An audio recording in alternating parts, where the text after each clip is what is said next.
Welcome to Tamil health tips. என்னோட பேர் மனோ. நாம் இன்றைக்கி என்ன பார்க்க போகிறோம் அப்படின்னா, எந்தெந்த உணவுகள் சாப்பிட்டால் இருமல் இன்னும் அதிகரிக்கும் அப்படிங்கிறத பற்றி நம்ம இன்றைக்கி தெரிஞ்சுக்க போகிறோம். நம்ம இன்றைக்கி வீடியோக்குள்ளே போகலாம். கோடைக்காலம் ஆரம்பித்து விட்டது. இக்காலத்தில் வியர்வை அதிகமாக வெளியேறுவதால் பலரும் சளி இருமல் அதிகம் அவஸ்தைப்படுவார்கள். பொதுவாக நம் மக்கள் சளி இருமலுக்கு மாத்திரைகளை விட கை வைத்தியங்களைத்தான் மேற்கொள்வார்கள்.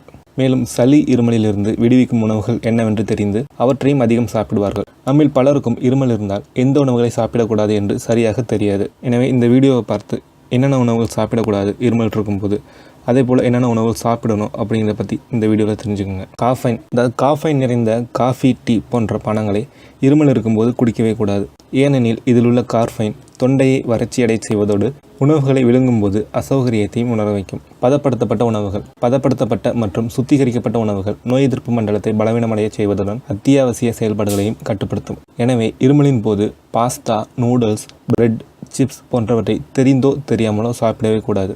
வறுத்த உணவுகள், பொரித்த உணவுகள். உடல் நலம் சரியில்லாத போது எண்ணெயில் பொரித்த அல்லது வறுத்த உணவுகளை தொடவே கூடாது.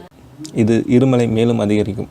எப்படியெனில், எண்ணெயில் நீண்ட நேரம் பொரிக்கும் போது எண்ணெயில் உருவாகும் அக்ரோலின் எனும் உட்பொருள் இருமலை தீவிரமாக்கி தொண்டை கரகரப்பை அதிகரிக்கும். குளிர்ச்சியான உணவுப் பொருட்களையும் சாப்பிடக்கூடாது. குளிர்ச்சியான உணவுப் பொருட்களான ஐஸ்கிரீம், குளிர்பானங்கள் போன்றவற்றை தவிர்க்க வேண்டும். இது சுவாச பாதையை வறட்சியடை செய்வதோடு இருமலை உண்டாகும் தொற்றுகளையும் தீவிரமாக்கி இருமலை மேலும் அதிகரிக்க செய்யும். மது உடவே கூடாது. மது நோய் எதிர்ப்பு மண்டலத்தை பலவீனமடைய செய்யும் மற்றும் உடலை வறட்சியடை செய்து இருமலை இன்னும் தீவிரப்படுத்தும். அதோடு இருமலை பொருட்படுத்தாமல் மறு அருந்துவதை நிறுத்தாமல் குடித்து கொண்டே இருந்தால் ஒரு கட்டத்தில் அது தீவிர பிரச்சனையை சந்திக்க வைத்துவிடும். தொண்டையில் உள்ள சளியை வெளியேற்ற வேண்டுமானால் சளியை உருவாக்கும் பால் பொருட்களை இருமலின் போது தவிர்க்க வேண்டும். பொதுவாக பால் சுவாச பாதையில் சளியின் உற்பத்தியை தூண்டும்.